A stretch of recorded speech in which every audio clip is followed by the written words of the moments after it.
Hello everyone, my name is Serena Sheffer and I'm currently pursuing my bachelor's in human services with a generalist concentration. This presentation is a case study of the film Rachel Getting Married for HUS 4442, Addictions Family Counseling.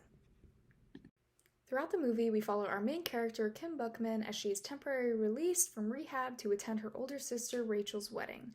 Kim is a 26-year-old recovering Percocet and alcohol addict who has cycled through various treatments throughout the past 10 years. Rachel is her accomplished older sister who is pursuing a PhD in psychology.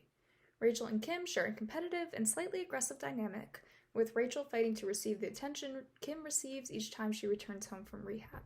Despite her accomplishments, Rachel feels neglected by her father Paul as he spends a majority of his time worrying about and coddling Kim. The sisters are at a constant impasse as they fundamentally feel the complete opposite regarding their roles. Kim desires to be accepted by her family, who she feels ostracized by, while Rachel wants to be acknowledged by her family and given the attention that is always directed at Kim. Their parents are Abby and Paul, who have been divorced for years and have remarried their respective partners. Paul is the codependent, people-pleasing father, while Abby is the emotionally absent biological mother. Paul is seemingly unaware of his role in the family dysfunction. In an attempt to keep everyone happy, he enables Kim and fails to give Rachel the attention she desires on the days leading up to her wedding. These roles are only exacerbated by Abby's absence and the stepmother's introduction into the family. I will not be further discussing the stepmother's character in relation to treatment approaches, as she was not present for many of the inciting incidents. The primary inciting incident is the death of the youngest sibling, Ethan, which occurred under Kim's watch during active addiction. Each family member is unable to or refuses to process the death of Ethan and demonstrates their grief in different ways. Paul strives to keep the family together, while Abby cannot stand to be around her family and is absent for most of the film. In the days leading up to the wedding, the Buckman family display various roles that highlight their dysfunctional family dynamic. Kim is the dependent user and the scapegoat of the family, who carries immense guilt for her brother Ethan's death, which again occurred under her watch while in active addiction. Kim's addiction acts as a distraction from the pre-existing dysfunction in the Buckman household.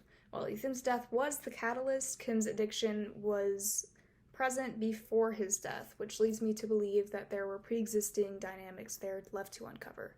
She's jaded by her numerous attempts to recover and has trouble fully comprehending the trauma behind her brother's death, and her family consistently blames her for this. Rachel, who is working towards a PhD in psychology, is the family hero. Despite her education, she seems to lack insight into her own anger and resentment of her sister, and shows a lot of disappointment in her father for his enabling behavior. Kim's father is the chief enabler of her addiction. He tiptoes the line between enabling her and expects the family to forgive and forget Kim's actions. Abby holds the lost child role as their parent. She is emotionally and physically withdrawn from the family. She withdrew after Ethan's death and seems to regard herself as an outside observer of her own family. These family boundaries are striking when compared to the openness displayed by the family of Sydney, which is Rachel's husband-to-be. Because there were no specific assessment mentioned in the film, I chose the clinical family addictions assessment as a possible form of treatment. I feel it is necessary to establish who should be present, as there are a number of dynamics that were established after the death of Ethan. Identified individuals for treatment are Kim, Rachel, Paul, and Abby. The stepmother and Rachel's fiancé will not be included during the assessment, as they were not present for the inciting incident, nor for most of Kim's early adolescent addictive behavior. Progression through this assessment would help the family and myself as a counselor understand each member's perceptions and how they feed into their actions. It would also encourage the Buckmans to adopt a more positive outlook, verbally commit to Kim's recovery, identify how I could help by establishing a clear substance use history. Because the Buckmans are deeply in denial regarding multiple aspects of their dysfunction, I chose to follow stages 1 through 3 of the sequential family addiction model. In following this model, I have selected multiple counseling techniques from each stage to reach equal finality. These stages comprise of motivational interviewing to establish the family's readiness for change, solution-focused therapy to cultivate a desired treatment outcome, and structural family counseling to address the stagnancy they continue to encounter during the recovery process. Motivational interviewing is a necessary first step for the Buckmans, as it will address their resistance to change while avoiding the confrontation that often comes with this. Kim's actions suggest that she actively desires change. However, her current environment is not conducive to the maintenance of this change. Her family does not recognize the influence they hold, thus they do not have a clear direction or choices in direction for treatment. To establish a clear direction, I would provide an orientation to agenda mapping through reflective listening. Rolling with their resistance may encourage the family to make changes in their own lives and promote change in Kim's as a result. During evoking, utilizing the Darn Cat list of change talk could help the family gain motivation to make changes in their own lives. Subtle yet thorough explanation of the family's desire, ability, reasons, need, commitment, activation, and journey to taking steps can help move the Buckmans out of sustained talk and into change talk. I also believe an emphasis on envisioning sobriety during planning would help in motivating the family, who have lost a lot of hope after witnessing Kim recycle through these stages of change for years. Which moves us on to solution-focused therapy. After over a decade of experiencing addiction, the Buckmans struggle to envision sobriety for Kim. Their lack of support is evident throughout the movie as each member continuously diminishes Kim's accomplishments. Whether this is done intentionally or unintentionally, it is clear that the Buckmans share no definition of their problem and thus have no clear desired solution.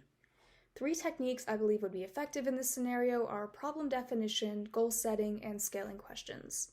After working collaboratively to establish a clear definition of the issue, I would employ goal-setting techniques such as the movie director technique, which encourages families to differentiate between their current dynamic and their ideal addiction-free dynamic through the lens of a hypothetical movie. When utilized in conjunction with scaling questions and identifying exceptions, I hope to shed light onto the family members' influence on Kim's recovery and encourage them to adopt a more positive and solution-focused outlook.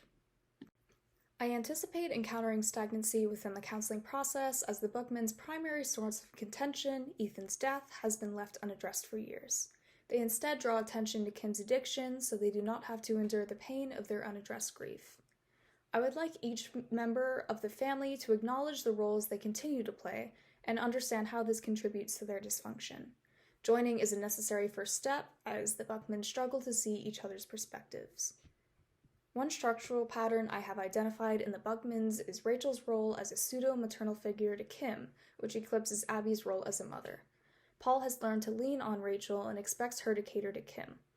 Rachel ends up doing this and sacrifices her needs to save Kim's emotions in multiple scenes. One that stood out to me was her giving the role of maid of honor, taking it from her best friend, and presenting it to Kim to appease Kim. This dynamic will only progressively worsen after Rachel is married and living her own life and can no longer provide this dynamic. In loosening and unbalancing subsystems, I hope to restructure the inverted hierarchy of the parental and siblingship subsystems.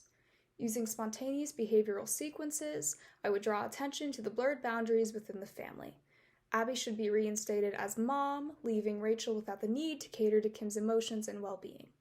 One focal point of this approach would be to reintegrate Kim into the family dynamic, with careful consideration of the context of her long-term absence. Because she has recycled through the rehabilitation process over the past decade, she causes waves when attempting to rejoin the family, even if just for a few days. Possible barriers to treatment for the Buckman family include unwillingness to participate, newly established dynamics, a lack of support from the family, and years of untreated grief from the death of Ethan. It is possible that the Buckman family will see participation in counseling as it admits that there is a more underlying dysfunction hidden behind Kim's externally presented issues. I could see this as being very plausible, as their behavior throughout the movie is just using Kim as a scapegoat and refusing to acknowledge their underlying dysfunction. Another possibility is Abby being unwilling to participate in treatment within the family, as she has removed herself both physically and emotionally from the situation. Abby's distance from the family specifically threatens the rebalancing of the parental and marital subsystem, which is the top priority within the structural family counseling approach. While I do not believe that the marital subsystem can be repaired, I would like to strengthen the parental subsystem by encouraging Abby to take a more active role as mother and to approach Paul in a platonic partnership for Kim's recovery. The stepmother may wish to be included instead. However, she was not yet present for the initial family dynamics, and this may confuse these complicated roles further. The Buckman family struggles to support Kim in her recovery process after witnessing her cycle through the addictive stages, and they feel it is hopeless. This lack of support is demonstrated by her family, could reinforce Kim's internalized negative schemas and stunt treatment or potentially incite a relapse. Finally, the family's lack of acknowledgement of their collective grief over Ethan has created a lot of resentment towards each other.